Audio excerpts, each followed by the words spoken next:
Deus abençoe. Já esquenta o negócio aqui e aí nem vai precisar mais do amiguinho aqui, o pedestral.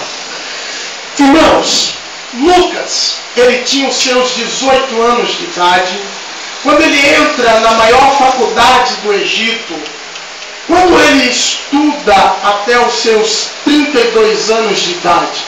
Lucas, quando ele sai do Egito e volta para a Mesopotâmia, que era a antiga Judéia, Lucas agora ele estava já doutorado em medicina.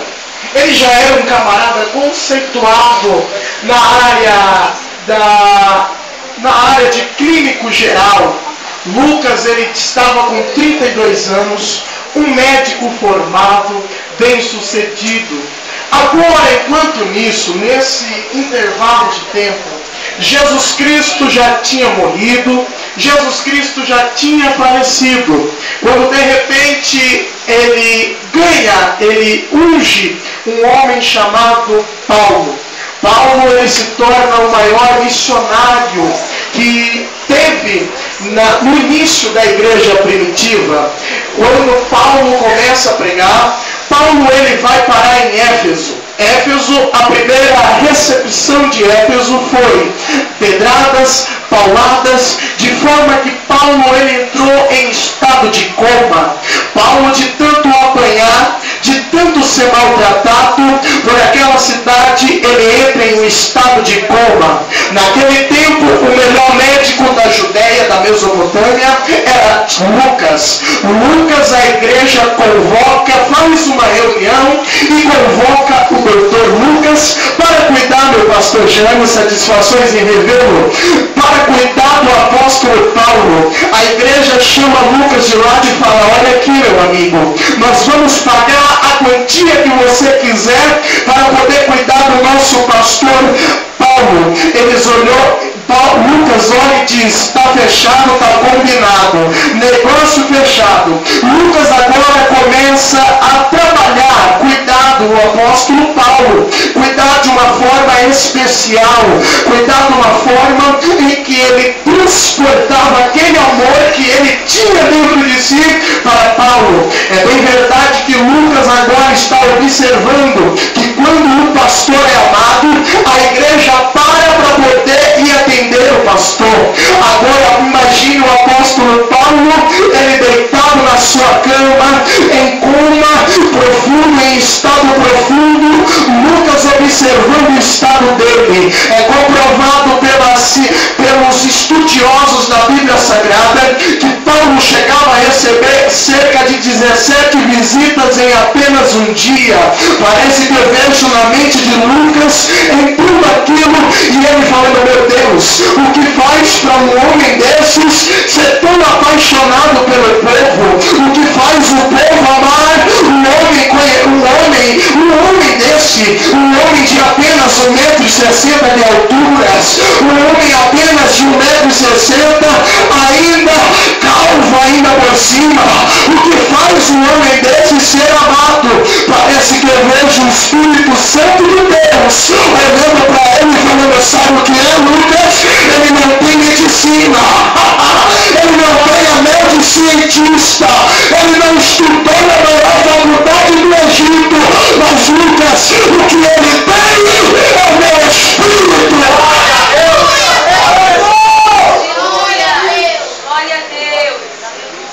Lucas agora começa a observar que a igreja tinha um amor pelo apóstolo Paulo.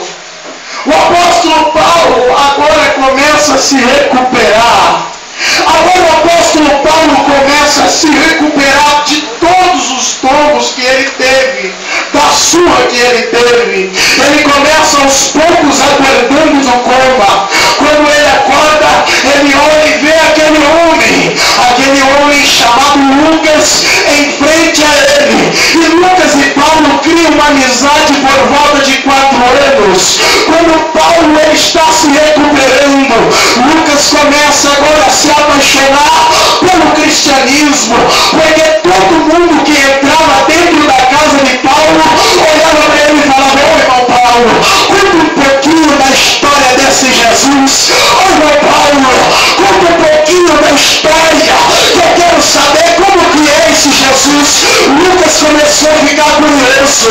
Lucas começou a ficar com gostinho, querendo saber quem era Jesus. Quando de repente Paulo chama ele de lá e fala: olha aqui, rapaz, o que você quer? Lucas olha e diz: olha, eu quero agora saber quem é esse Jesus. Sabe não?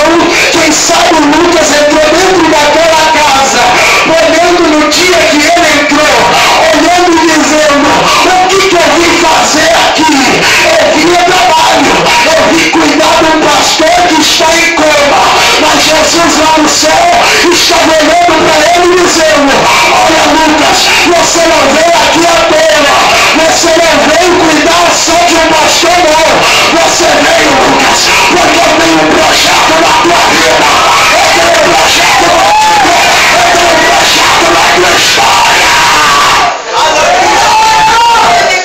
Levanta a tua mão, porque já desceu uma quentinha, levanta pegar. Quem sabe você está olhando e dizendo: por que eu saí da minha casa hoje?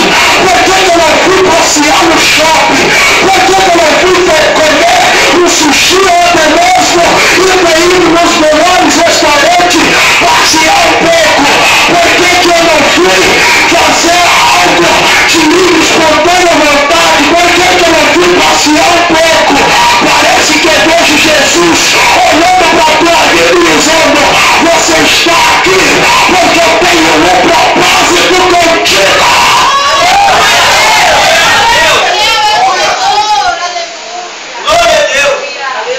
Lucas, ele agora começa a cuidar do apóstolo Paulo.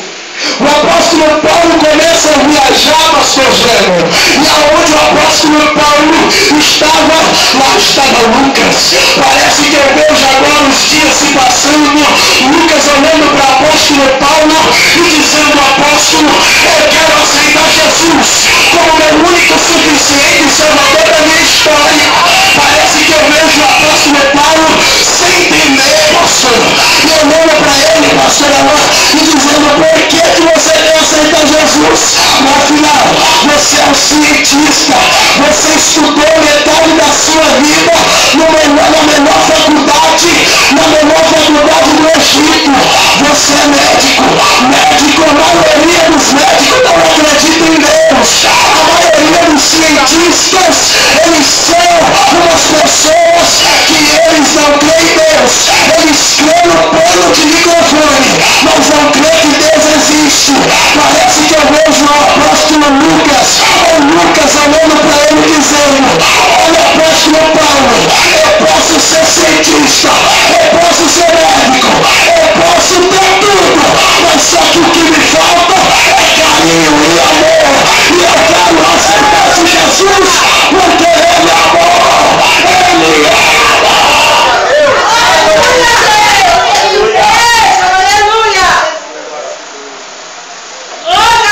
Parece que eu vejo os amigos de Lucas olhando para ele dizendo: Lucas, você está doido, esse Deus não existe, esse Deus ele é um Deus surdo, esse Deus é um Deus mudo, esse Deus é um Deus invisível.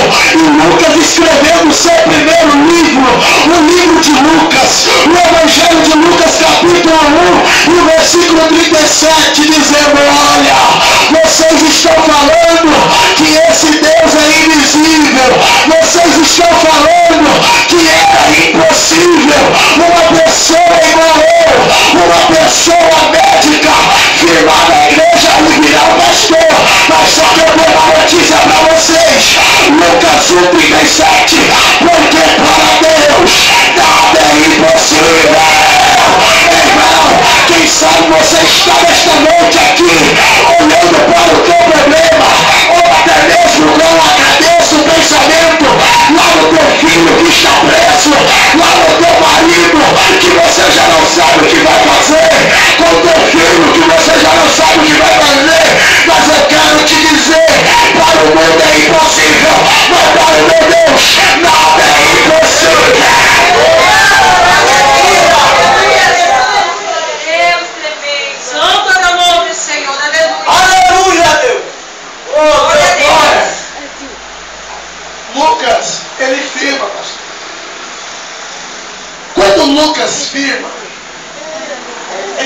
começa a evangelizar o seu amigo Teófilo. Teófilo, ele era o principal da Judéia. Teófilo, ele era tido, naqueles tempos, como o governante da Judéia. Teófilo, ele era o principal. Parece que eu vejo Lucas olhando e dizendo: eu vou formar uma estratégia, porque se eu ganhar Teófilo, todo mundo vai ver que a vida de Teófilo vai mudar. E se Teófilo ele é o principal, a igreja de Jesus vai crescer. Todo mundo vai olhar Teófilo, que outrora ele era uma pessoa triste e cabisbaixa, ele vai encontrar alegria com Jesus. Eu vou evangelizar ele vai virar o pastor e a história da igreja vai mudar. Irmão, sabe o que eu quero te dizer nesta noite? Quem sabe você está aqui dentro em um propósito. Ei, continua neste propósito, porque a igreja do Senhor, ela vai crescer através deste propósito. Aleluia! O interessante, o mais acho interessante, é que eu, estudando a Bíblia Sagrada, o livro de Lucas, ele não foi escrito, porque o Evangelho de Lucas foi escrito pelo próprio Lucas. Mas o que mais me chama a atenção é que Lucas ele não acompanhou a trajetória de Cristo. Lucas ele não acompanhou quem era Jesus. Lucas, quando ele se apaixona pelo Evangelho, ele abandonou tudo. Abandonou o salário, abandonou o diploma e foi pesquisar tudo sobre a vida de Jesus. Glória a Deus. Aleluia. Eu acho que foi por isso. O que mais me chama a atenção, eita, que pastor, que mudou o rumo da história. Sabe o que mais me chama a atenção, pastor, nesta história de Lucas? É que Lucas, ele abandonou a faculdade de medicina para seguir. Ele abandonou a medicina para poder pesquisar, para poder conhecer quem era Jesus. Parece que eu vejo Lucas abandonando tudo, abandonando o salário que ele tinha para poder seguir Jesus.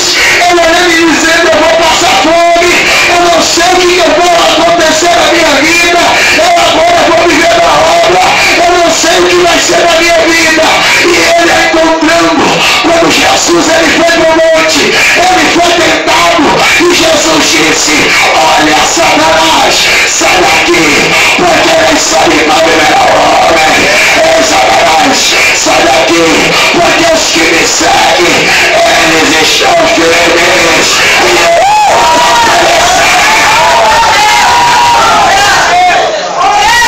Aleluia! Santo teu nome, Senhor, aleluia! Aleluia! Agora, Lucas ele encerra a tua trajetória no seu livro de Lucas, dizendo: e Jesus Cristo morreu, foi levado para o céu. Sim, parece que eu vejo o seu amigo Teófilo perguntando por que não se dava continuidade à história sobre Jesus. Parece que eu vejo Lucas agora, ele entrando na sua escrivania. Parece que eu vejo Lucas agora entrando dentro do teu escritório, pastor Jânio, pegando a sua caneta e o seu papel e narrando a história e o segmento da igreja. Porque a pergunta era: o que será de Jesus? O que será da igreja de Jesus? E Lucas escreve dizendo, começa a escrever dizendo: olha, e Jesus morreu, Jesus foi para o céu, Jesus ele está morto, mas só que ao terceiro dia ele ressuscitou. Ele convoca uma grande reunião, Atos dos Apóstolos, capítulo 1.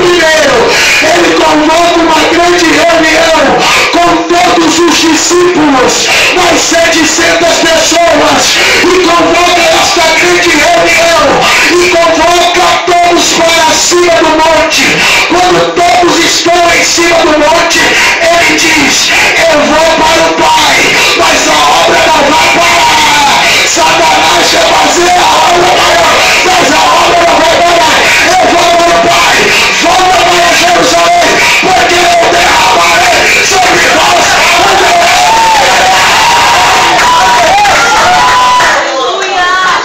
aleluia! Glória a Deus! Glória a Deus vivo, aleluia! Lucas agora, ele começa a narrar, dizendo: olha, é o seguinte, Teófilo, você quer saber a continuidade da igreja? Teófilo, você quer saber a continuidade do ministério de Jesus? Aí vai, cutuque a pessoa que está do seu lado, cutuque, cutuque, cutuque, cutuque, até ela falar glória a Deus. Glória a Deus. Agora você vai olhar para mim e vai dizer: aponta o dedo para o céu, coloca no nariz essa pessoa que está do seu lado, coloque com todo o respeito. Fala assim para ela: ei, irmão, se for irmão, você fala: minha querida, por favor, não me interrompa agora, porque agora eu vou começar a dar lugar. Porque agora é onde eu assumo me dedicar, aonde a presença de Deus foi casa. A mensagem no começo permanece, mas só que agora o capeta tentou me atrapalhar e agora eu fiquei mais doido. Eu vou parar com meu pai, com toda pessoa que está no seu inimigo. Não me atrapalhe, porque qualquer coisa você vai levar em casa Melk Santana, me cuida, meu amigo, porque eu não vou poder cuspir em qualquer lugar depois desse culto, pastor Jânio, porque eu vou cuspir numa mata seca, é perigoso pegar fogo, porque até a minha saliva está pegando fogo. Agora, Satanás ele estava achando que ia fechar a igreja de Cristo, só que Cristo, quando antes dele morrer, ele foi para o Pai subindo, dizendo: olha, ficai-vos em Jerusalém, até que do alto venha sobre vós o poder de Deus. Sabe o que ele queria dizer? Ficai em Jerusalém, aonde a igreja é perseguida, aonde todos querem fechar a igreja, aonde eles me mataram. Ficai-vos em Jerusalém, porque sobre vós eu vou derramar o meu avivamento.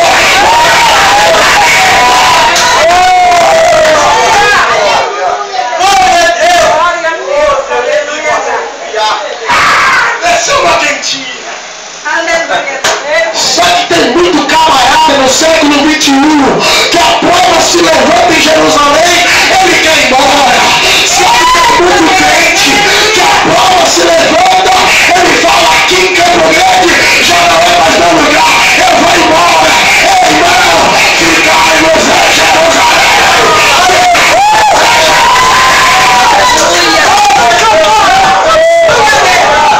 Jerusalém, Aleluia!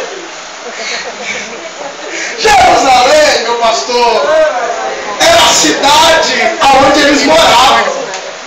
Jerusalém, pastor Jânio, era onde o pastor Pedro morava, era onde a irmã Rod morava, era onde a igreja morava. Glória a Deus! Aleluia! A igreja em Jerusalém estava sendo perseguida porque um camarada doido chamado Herodes, ele tinha acabado de assumir. Herodes, ele era imperador romano. O imperador romano, para quem é estudioso, para quem tira nota boa em filosofia, vai me entender. Porque o imperador romano para ele poder adquirir o seu cargo como imperador, ele tem que ter 3 qualidades, 3 características. Ele tem que ser amado pelo povo, o povo tem que gostar dele, ele tem que ter uma característica de guerreiro, e a terceira característica que ele tem que ter é que ele tem que ser idolatrado como um Deus daquela terra. Tadinho do besta velho. Agora Jesus, ele ganha mais de 20, ele ganha mais de 5.000 pessoas. A igreja estava bombando em Jerusalém. Jesus morreu. Parece que eu vejo ele sentado, parece que eu vejo Herodes sentado e falando: olha, é o seguinte, eu já matei o cabeça pensante da igreja, eu já matei o grandão deles, o pastor presidente. Agora que o negócio vai começar, é agora que eu vou fechar tudo, é agora que eu vou parar tudo. Quando de repente, porque com Jesus assim, é assim, a porta que ele abre, ninguém fecha.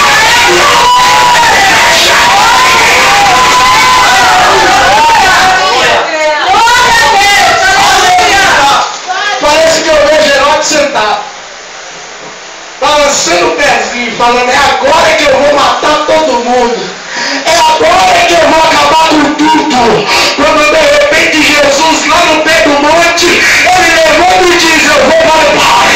Para não ficar desanimado não, eu vou, mas eu vou voltar para buscar a minha igreja que fica em Jerusalém me esperando.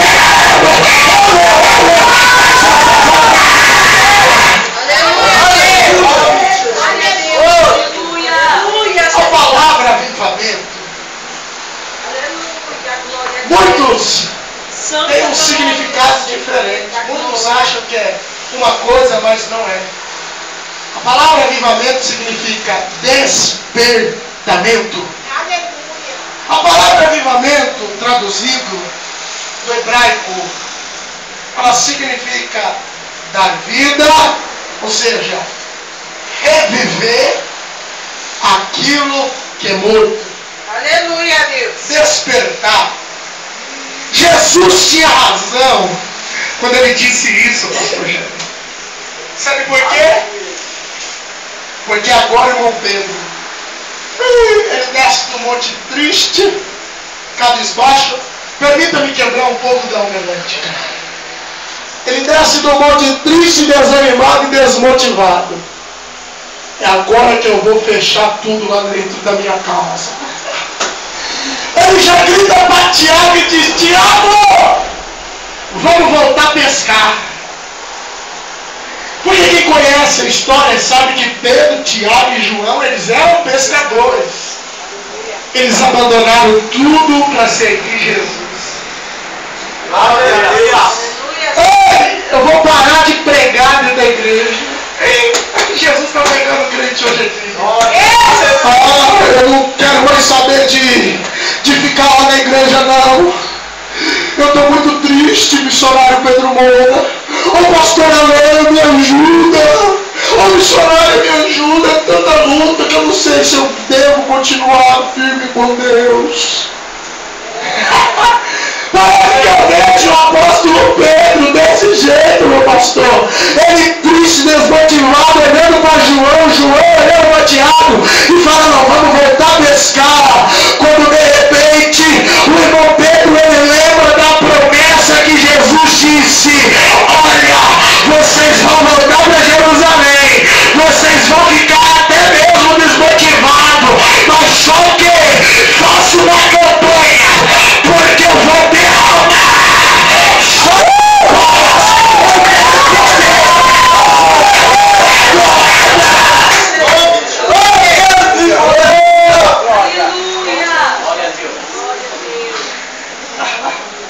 Sabe por quê, pastor Alain?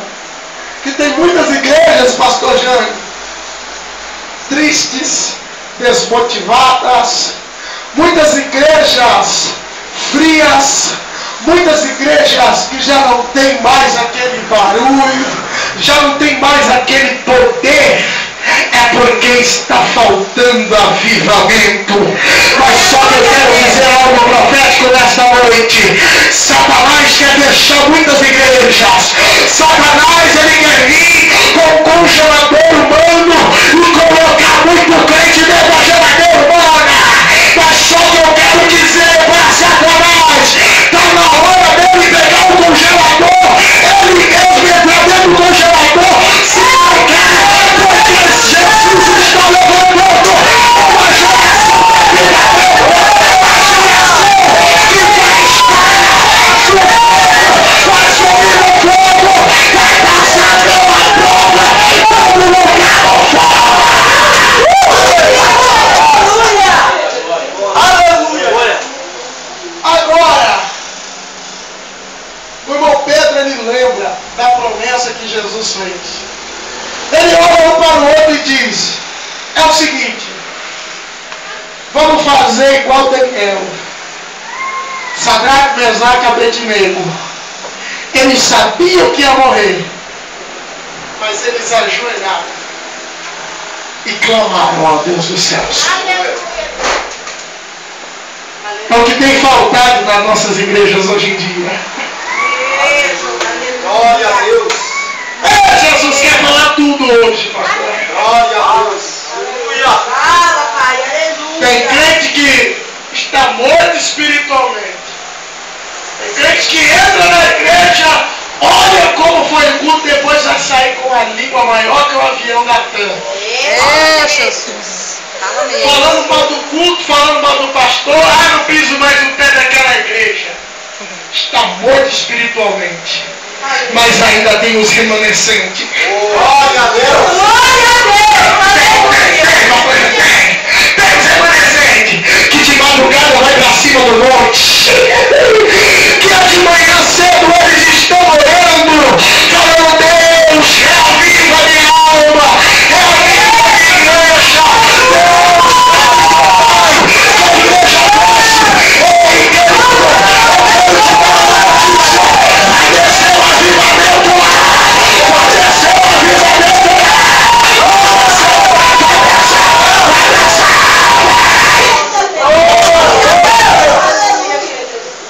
Santo é teu nome, Senhor, aleluia. Glória a Deus. Aleluia! O pastor Pedro pega e diz: é o seguinte, igreja, eu quero fazer uma reunião, uma grande campanha. Aqueles crentes que tem nas igrejas, sabe, pastor? O senhor fala, os pastores falam: eu quero fazer uma campanha, quem está comigo? Levanta todo mundo. Opa! Nessa primeira, levantou 500. Aqueles 500. Foram no primeiro dia, foram no segundo dia. Quando foi no terceiro dia, a coisa apertou. Pastor Pedro chegou na igreja, só tinha 120. Dos 500, 120. Ah, Jesus! Por que só tem isso na igreja hoje? Beijo, Pai. Ontem tinha 500, hoje só tem 120. Por quê? Mas, irmão, olha que eu vejo Jesus repreendendo o apóstolo Pedro, olhando para ele e dizendo: olha, ontem tinha 500, mas eu não queria pegar os 500 não. Sabe quem eu quero? Eu quero os 120 mesmo. Por quê? Porque é os 120 é os 120 que jejua, é os 120 que eu escolho e capacito, é os 120, eu sou os 120, cadê os 119?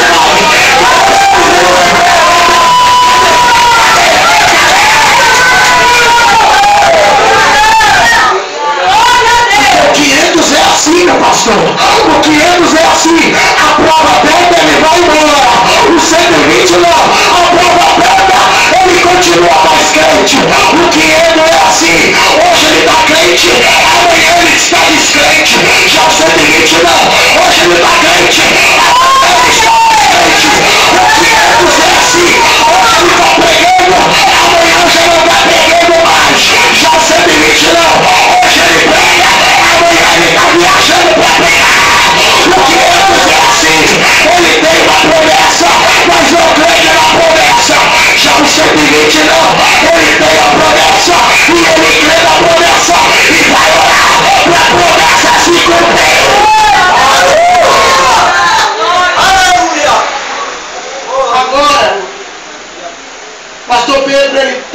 120 reunidos, orando, buscando, jejuando. Quando de repente eles convocam 120, 10 dias orando, pastor Jânio. 10 dias orando sem parar, orando sem cessar. Quando de repente o pastor Pedro, ele já está no último dia, o 10º dia, já olhando e dizendo: é agora que a igreja vai fechar, é agora que Herodes vai nos matar, porque Herodes convocou uma grande reunião, pegou mais de 1000 soldados e foram para a porta da igreja. Ele falou: é agora que eu vou matar. Parece que eu vejo meu Pedro às 8 horas da manhã na frente da igreja, colocando o olho dentro da plataforma da igreja e falando: é agora que ele vai matar todo mundo, é agora que vai ser o fechamento da igreja. Parece que eu vejo dando 9 horas da manhã, eles ali cantando, orando, buscando a Deus, quando de repente o irmão Pedro, ele sente um vento vermente impetuoso que invadiu o ambiente, e eles foram cheios, e eles foram cheios, e eles foram cheios do poder de Deus, de forma que eles não conseguiam parar de pregar nem parar de falar em língua estranha. Eles foram cheios do avivamento. Aleluia! A morte chega para ele, fala: irmão Pedro, o exército dos romanos está lá fora, e agora tem mais 3.000 pessoas com eles. O irmão Pedro, ele olha aquilo e fala: é o seguinte, tem do exército romano está lá fora? Ah, tá, pastor Pedro, está lá fora, e eles falaram que vai fechar a igreja. Ah, eles vão fechar? Então peraí, sai da minha frente, porque eu vou lá resolver o negócio. Peraí, que aqui eles não vão fechar. Sabe por quê? Porque a porta que Deus abre, ninguém fecha, e aqui ele fecha, ninguém abre. Igreja, deixa eu te dizer uma coisa: o meu Jesus vai trabalhar na tua casa, o meu Jesus, ele está trabalhando. Quem sabe ele pode estar em silêncio, mas ele está trabalhando na tua causa. Glória a Deus! Aleluia! Agora, palavra de despertamento está se cumprindo. O pastor Pedro começa a pregar. Só na primeira cruzada foi 3.000 homens. Aleluia! Na segunda cruzada, mais 5.000. E assim foi. Milagres eram vistos. Deus estava operando. E Herodes, furioso, ele matou o vice-presidente do ministério. Ele matou o irmão Tiago. Ele matou o irmão Tiago a espada. Parece que eu vejo o irmão Pedro olhando e dizendo: ele matou Tiago. O alvo dele é me pegar e me matar. Mas é o seguinte, igreja, ele está querendo fechar nossa boca. Herodes está querendo fechar a porta da igreja. Herodes quer acabar com tudo, quer roubar os membros da igreja para eles ficar servindo a ele. Mas é o seguinte, eu tenho um recadinho para Herodes. Parece que eu vejo o irmão Pedro olhando e dizendo: olha, é o seguinte, ainda que a figueira não floresça, ainda que o produto da oliveira não dê seus frutos, ainda que não tenha mantimento sobre as nossas mesas, todavia eu vou entrar dentro da igreja e vou adorar a Deus. Eu vou adorar a Deus, porque não vai fechar. Aleluia! Oh, Senhor, aleluia! Oh, Senhor, aleluia! Irmão Pedro foi preso. Ele foi preso. Se coloque de pé. Aleluia, glória a Deus! Lucas. O irmão Pedro, pastor Jean, foi preso. pastor da igreja. O pastor da igreja foi preso. O homem que era usado por Deus, que aonde ele estava, milagres eram vistos, ele foi preso.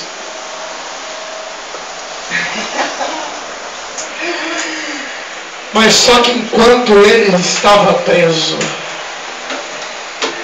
a igreja fazia contínua oração por ele a Deus. Sabe por quê? Porque a igreja que é avivada, a igreja que crê no poder de Deus, eles sabem que mesmo passando por luta, mesmo passando por prova, eles ajoelhando o joelho, Deus entra dentro da prisão, quebra o cárcere e o irmão Pedro sai cantando hinos ao Senhor. Aleluia! Aleluia! Enquanto o irmão Pedro estava na prisão, Aleluia! enquanto o irmão Pedro estava deitado na prisão, parece que eu vejo o irmão Pedro sendo preso. Pegando o irmão Pedro. Pegando o irmão Pedro. Levando. Aleluia! Você está preso. Você vai parar agora. Irmãos, era um homem contra um quarteto de soldados. Ou seja, era um homem contra 16 homens cuidando dele. Sabe o que é isso? Sabe qual é a revelação de Deus sobre isto? Por que você acha que é tanta luta, é tanta prova? É que Satanás ele quer, porque quer fazer um adorador parar. Sabe por que tanto levante? Sabe por que tanto desânimo quando você fala que vem para o culto? É porque Satanás ele levanta aquele monte de gente, porque ele sabe quando você vem para o culto, você canta, você prega e Deus faz um milagre, Deus muda a história. Irmão, eu quero te dizer uma coisa: este sangue amado de Calabachai, esta prova vai passar, esta luta já vai passar, e o nome do Senhor vai ser glorificado. Aleluia, glória a Deus. Parece que eu vejo o Pedro deitado dentro da prisão, mas cantando. O irmão Pedro ele deitado dentro da prisão, mas cantando: se eu amo a mensagem da cruz,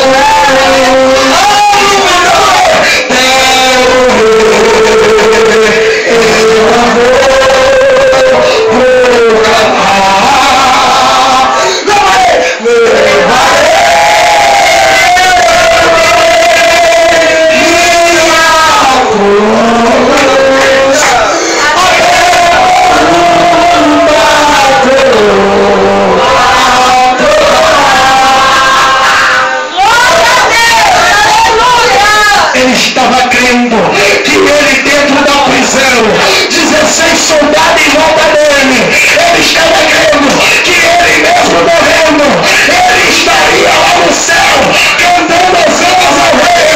Mas só que o trabalhar de Deus foi outro. Enquanto ele estava dentro da prisão, cantando ao Senhor, Deus pegou o anjo e falou: vai lá, toca fogo em tudo, quebra tudo e solta o meu Pedro, porque ele não vai parar, ele não vai parar, ele vai prosseguir, ele vai prosseguir. Nessa noite, meu Deus, está quebrando as prisões. Nesta noite, meu Deus, está ouvindo a tua oração. Nesta noite, meu Deus, está ouvindo a tua oração. Nesta noite, meu Deus, está contemplando tudo aquilo que você tem pedido, tudo aquilo que você tem passado. Nesta noite, meu Deus, está ouvindo. Nesta noite, meu Deus, está quebrando a prisão. E você vai sair cantando hosanas ao Rei dos Reis.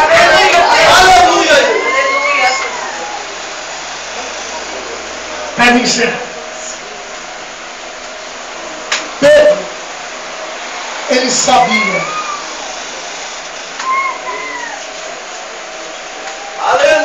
Ele sabia que ele adorando a Deus, em meio à prova, tudo aquilo ia passar. Glória a Deus.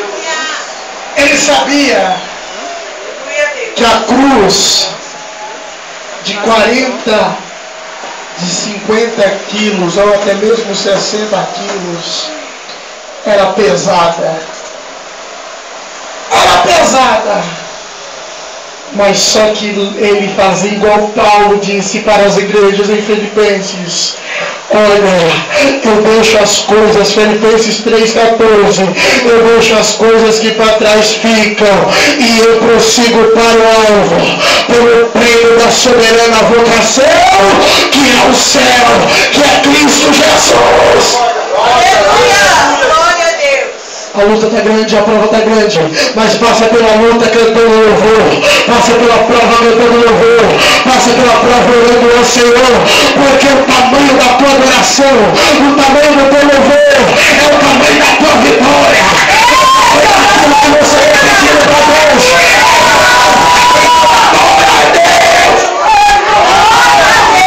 Aleluia, Jesus! Eu creio, Pai! Para eu poder orar, Lucas cantar. Quem se encontra enfermo? Quem se encontra enfermo? Pode vir, pode. O senhor sente o quê? Diabetes, tumor. Vem para frente, por favor. Dores na cabeça, problemas na coluna. Vem para frente, por favor. Algumas sentiu dores depois daquele dia? Vem cá. Irmão, a irmã que estava com pedra, era isso? Pedra no rim, né? Jesus fez a cirurgia espiritual nela. Aleluia! Glória a Deus! A senhora sentiu dor depois de sábado? Fala mais alto, a senhora sentiu? Não. Jesus curou, irmã. Glória a Deus! Quem estiver enfermo, vem para frente. Aleluia, Deus! Santo é teu nome, Senhor, Rei da glória! O restante da igreja, pega na mão da pessoa que está do